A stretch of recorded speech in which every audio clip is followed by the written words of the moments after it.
সেদিন থেকেই ভারতের নেতারা এই দেশটিকে ধ্বংস করার জন্য, এদেশে তাদের নতুন সরকার প্রতিষ্ঠা করার জন্য তাদের অব্যাহত প্রচেষ্টা ছিল। তাই ফলশ্রুতিতে সাবেক প্রধানমন্ত্রী শেখ হাসিনা বাংলার রাষ্ট্রীয় ক্ষমতা আসলেন। আমাদেরকে চিন্তা করতে হবে যে একদিকে বিশাল ধর্মান্ধ ভারত, অপরদিকে ছোট্ট ফেলবে সমাজতান্ত্রিক বার্মা, তার মাঝখানে আমাদের এই ছোট্ট বাংলাদেশকে টিকে থাকা প্রয়োজন। এবং এই বাংলাদেশকে টিকে থাকতে হলে তার নিজস্ব জীবনাদর্শের প্রতি তাকে শ্রদ্ধাশীল হতে হবে, সত্যশীল হতে হবে। জীবনযাপনের সমস্ত কাজ দায়িত্ব এই আদর্শের মূল চেতনাকে অনুসরণ করতে হবে। আজকে আমরা লক্ষ্য করেছি যে ভারতের নতুন সরকার শেখ হাসিনা ক্ষমতায় আসার পরে হেন কোনো জিনিস নাই যে ভারতকে দেয় নাই। বাংলাদেশ একটি কৃষি নির্ভর অর্থনৈতিক দেশ ছিল। ভারতীয় সংসদের স্থলপুষ্ট সরকাররা ক্ষমতা এসে সে বাংলাদেশকে আজকের বাংলাদেশ কৃষি নির্ভর দেশ নয়। আজকে বাংলাদেশের চাল আমদানি করতে হয় ভারত থেকে, চাল আমদানি করতে হয় ভারত থেকে, পেঁয়াজ আমদানি করতে হয় ভারত থেকে। এই যে লজ্জা আর কি হতে পারে?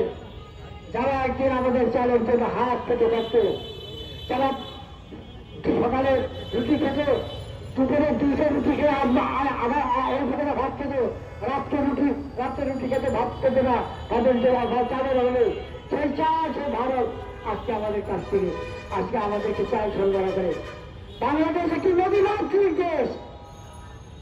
বাংলাদেশ 54টি নদী, প্রতিটি নদীর উৎসবকে ভারত বাদ দিয়েছে। এই পুরো সরকারগুলি তার প্রতিবাদ করে নাই।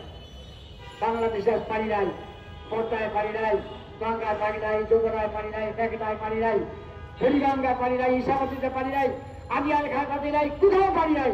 কোথায় পানি? 54টা নদীর উৎসবকে বাদ দিয়ে বাংলাদেশকে একটি মরুভূমিতে পরিণত করেছে বাংলাদেশ। তাই তাদের সরকারের প্রয়োজন একটি প্রচুর সরকার। আমরা লক্ষ্য করছি হাসিনা সরকারের পতনের পরে বেশ কতদিন মানুষ শান্তিতে ছিল। আমার পা ছুঁড়ে হয়ে গেছে। এই কিসের আলামত? এই আলামত ভালো আলামত নয়। এই আলামত থেকে সবাইকে সাবধান হতে হবে। আমাদের মনে রাখতে হবে আমরা একটা স্বাধীন জাতি, আমাদের একটা জীবন আদর্শ আছে। আমাদের জীবন আদর্শকে অনুসরণ করে যদি আমরা জীবন যাপন করি, আমরা রাষ্ট্র পরিচালনা করি, তাহলে আমাদের ভয় পাওয়ার কিছু নেই। আমি বিশেষভাবে বলতে চাই, পৃথিবীর বুকে যখন রাতের আধার নেমে আসে, মুক্ত আকাশে পাখি তখন আকাশে থাকে না, নেমে আসে মাটির পৃথিবীতে। রাজনীতির আকাশে যখন ঘন কৃষ্ণ মেঘের সৃষ্টি হয়, কোন রাজনৈতিক দলের নেতা কর্মী কৃষ্ণ পাথরের মতো দাঁড়িয়ে থাকতে পারে না।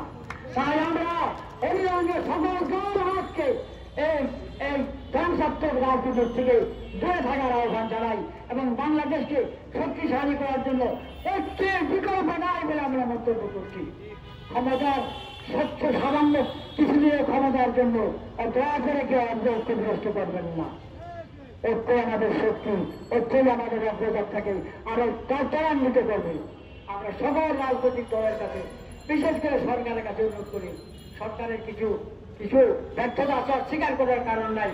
কারণ বাংলাদেশে নিত্যপণ্যের গুরুত্বপূর্ণ নিত্যপণ্যগুলির দাম এখনো মানুষের ক্ষমতার বাইরে। আমরা দাবি করি অবিলম্বে আপনারা এই ব্যবস্থা করুন। মায়ের রমজান শেষ হতে চলছে, পবিত্র ঈদ উল ফিতর আগত। আমরা অগ্রিমভাবে আপনাদের সবাইকে ঈদ উল ফিতরের শুভেচ্ছা জানিয়ে, সবাইকে আন্তরিক অভিনন্দন জানিয়ে, ধন্যবাদ জানিয়ে আমি আমার বক্তব্য শেষ করছি। সেই সাথে আমাদের আজকের প্রোগ্রাম এখানে শেষ হল। আল্লাহ হাফেজ।